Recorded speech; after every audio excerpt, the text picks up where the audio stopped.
बिस्मिल्लाहिर्रहमानिर्रहीम। अस्सलाम वालेकुम टू ऑल यूट्यूब व्यूवर्स। कैसे हैं आप सब? उम्मीद करती हूँ कि आप खैरियत से होंगे।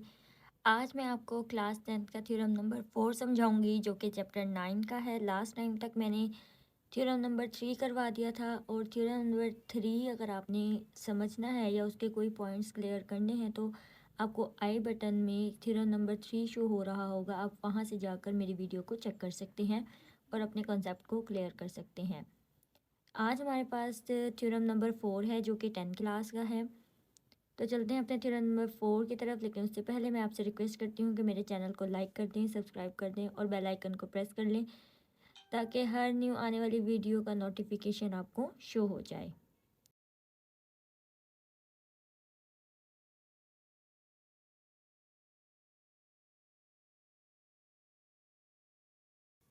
थ्योरम नंबर 4 की स्टेटमेंट को रीड करते हैं। If two chords of a circle are congruent then they will be equidistance from the centre.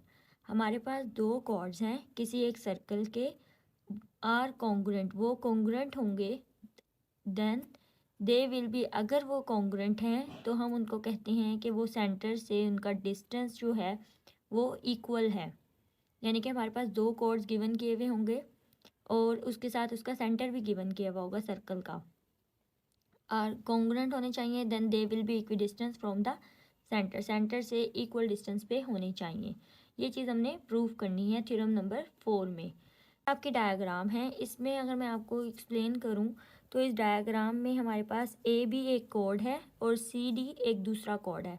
हमारे पास जो स्टेटमेंट है उसी से ही मेंशन है। इफ़ टू कॉर्ड्स का मतलब A B and C D, ये दो कॉर्ड्स हैं ऑफ अ सर्कल, किसी एक सर्कल के, आर कॉन्ग्रुएंट, और ये दोनों आपस में कॉन्ग्रुएंट हैं, then they will be equidistance from the centre. तो इनका सेंटर से जो डिफरेंस है वो लें हम, तो वो भी इक्वल होगा। ये चीज़ आपने प्रूव करनी है।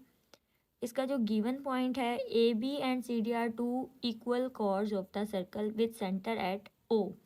हमने देखा कि हमारे पास ए बी और सी डी दो कॉर्ड्स गिवन किए हुए थे और टू इक्वल कॉर्ड्स थे, यानी कि इनकी लेंथ इक्वल थी। जब आप ये डायग्राम बनाएं तो मैं आपको सजेस्ट करती हूँ कि आप इसकी मेजरमेंट को चेक कर लें कि ये मेजरमेंट आप जो ले रही हैं वो इक्वल होनी चाहिए। लाइक अगर आपने ये 4 सेंटीमीटर लिया है तो ये भी 4 सेंटीमीटर ही लेंगे, क्योंकि इक्वल कॉर्ड्स हैं। विद सेंटर एट ओ, और इसका सेंटर जो है वो ओ पॉइंट है। अब अगर हम ओ पॉइंट से देखें तो हमारे पास ये एक लाइन है, यानी कि एक कॉर्ड है, और इसके ऊपर ओ से एच हम एक परपेंडिकुलर ड्रॉ कर रहे हैं। इसी तरह ओ से के तक देखें, वो हमारा सी डी पे एक परपेंडिकुलर ड्रॉ हो रहा है, यानी कि ये इस तरीके से लाइन हो रही है, ये इस तरीके से ऐसे। यहाँ पे हमारे पास ए और बी है अगर आप सिंपल लाइन को देखें, और यहाँ पे हमारे पास जो है वो एच पॉइंट है और ये ओ पॉइंट है। ये ओ से एच पे हमारा परपेंडिकुलर ड्रॉ हो रहा है। तो हम कह लेते हैं so that O H perpendicular A B and O K perpendicular C D. हमने ओ एच पर परपेंडिकुलर ड्रॉ किया तो सेम एज डी दूसरे कॉर्ड के ऊपर भी होगा, और जो दूसरा कॉर्ड है वो है ओ के परपेंडिकुलर सी डी। हमने प्रूव करना है कि ओ का एच से डिफरेंस और ओ का के से डिफरेंस जो है वो इक्वल है, क्योंकि ओ हमारा सेंटर पॉइंट है और सेंटर पॉइंट से इक्वी डिस्टेंस चेक करना था हमने। तो ये ओ से एच का डिफरेंस और ओ से के का डिफरेंस हमने प्रूव करना है। तो हम ट्रू प्रूफ में लिखेंगे measurement O H is equal to measurement O K. हमारे पास ओ एच और ओ के जो है ये हमारे जो थे परपेंडिकुलर, हमने डिस्टेंस लिए हुए थे वही थे, यानी कि यहाँ से हमने जो परपेंडिकुलर ड्रॉ किया था इनका डिस्टेंस इक्वल होगा। ये प्रूफ करना है। कंस्ट्रक्शन वो पॉइंट होता है जो हम अपनी तरफ से ऐड करते हैं। अब हम अपनी तरफ से क्या ऐड कर रहे हैं, ओ को हम सी से भी ज्वाइन कर देते हैं, ओ को हम ए से भी ज्वाइन कर देते हैं। तो ये हमारा कंस्ट्रक्शन पॉइंट होगा। को ए से इसलिए ज्वाइन किया क्योंकि इस तरीके से ना हमारे पास ट्रायंगल्स आ जाएंगी, और जब ट्रायंगल्स आ जाती हैं तो हम कोई पोस्टुलेट एज्यूम करके या कोई पोस्टुलेट देख सकते हैं कि अगर कोई पोस्टुलेट बन रहा है तो उसको हम लिख सकते हैं अपने थ्योरम में। तो इसलिए हमने यहाँ से ओ को ए से और ओ को सी से ज्वाइन किया। अब हमारे पास दो ट्रायंगल्स आ गई हैं, like O A H and O C K, ये दो ट्रायंगल्स हैं हमारे पास। तो so that we have triangle, right angle triangle OAH and OCK, ये राइट एंगल ट्रायंगल है हमारे पास, क्योंकि इसका जो एक एंगल है वो 90 डिग्री का है इस वजह से। तो दो ट्रायंगल्स आ गए इसलिए S आ गया ऊपर, OAH एंड OCK। अब आपने प्रूफ करना है स्टेटमेंट और रीज़न। तो स्टेटमेंट और रीज़न हम क्या कर लेते हैं, OH बाइसेक्टर कॉर्ड AB, यहाँ पे मैंने आपको बताया AB हमने दिया था और OH जो था वो बाइसेक्ट कर रहा था इसके ऊपर, मैंने पहले ही आपको बाइसेक्टर बता दिया।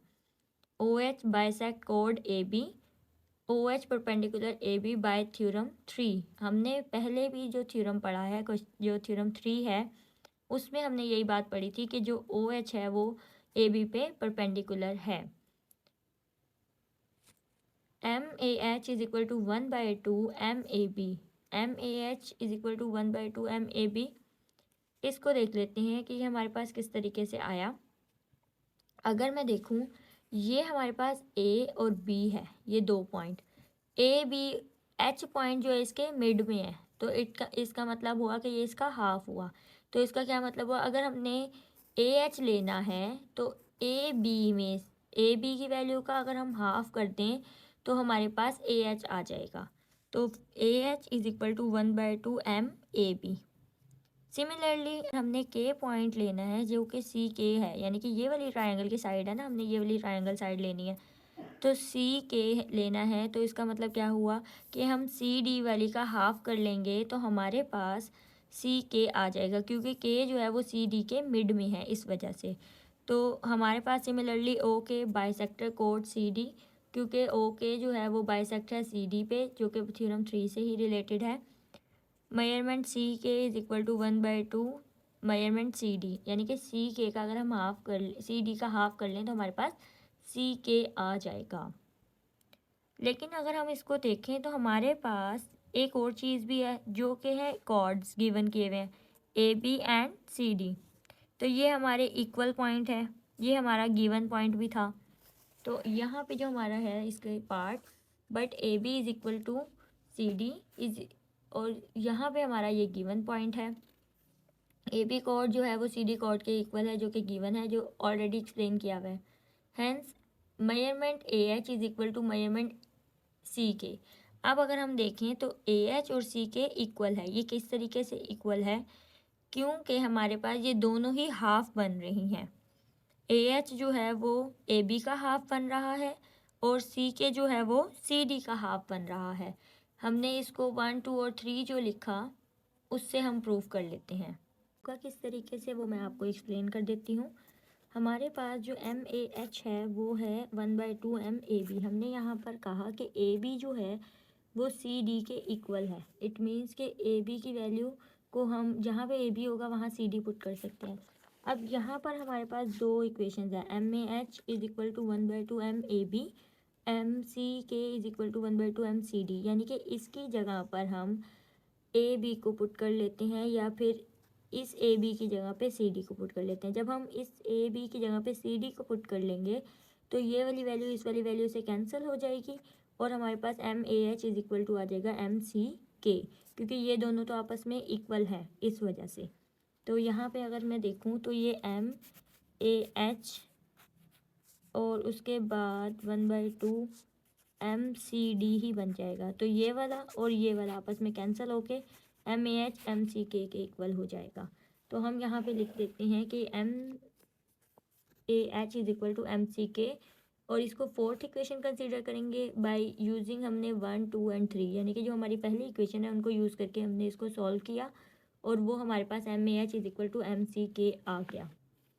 अब लेकिन हमारे पास जो राइट एंगल ट्रायंगल हैं वो आपस में कॉन्ग्रुएंट हैं। वो कॉन्ग्रुएंट किस तरीके से है, क्योंकि अगर हम उनको चेक करें तो हमारे पास OAH, यहाँ पे OAH, ये right angle triangle OAH correspondence है OCK के, यानी कि ये इसके बिल्कुल सामने सामने है, इसलिए हम इसको कहते हैं कि ये OCK के कोरस्पॉन्डेंस है। ये कोरस्पॉन्डिंग का साइन होता है।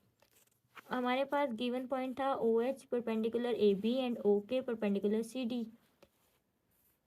अब हमारे पास यहाँ पे इसके हाइपोटेनस जो हैं वो इक्वल हैं। हाइपोटेनस की साइड कौन सी होती है, ये एक ट्रायंगल है, इसकी यहाँ पे ये बेस है, मैं B लिख रही हूँ, ये हाइपोटेनस साइड है और यहाँ पे परपेंडिकुलर है, तो ये बेस परपेंडिकुलर हाइपोटेनस साइड, यहाँ पे ओ ए जो है hypotenuse side is equal to है ओ सी के।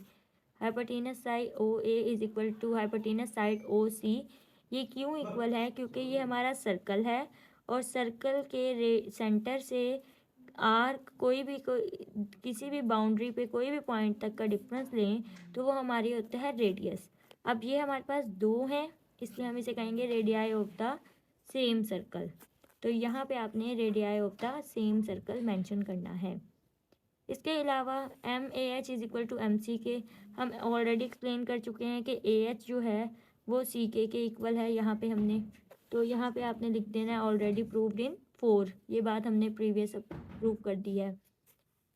Triangle O A H congruent हो गई है ट्रायंगल ओ सी के एच एस पोस्टुलेट, यानी कि हाइपोटेनस साइड अगर हम देखें उससे हाइपोटेनस वाली और एक साइड, जब हमारे पास एक साइड ये ए एच सी के बराबर हो गया, ओ ए ओ सी के बराबर हो गया, तो इसका मतलब एक हाइपोटेनस वाली और एक साइड जब बराबर हो जाती है तो उसको हम एच एस पोस्टुलेट कंसीडर करते हैं। और जब हमारे पास एक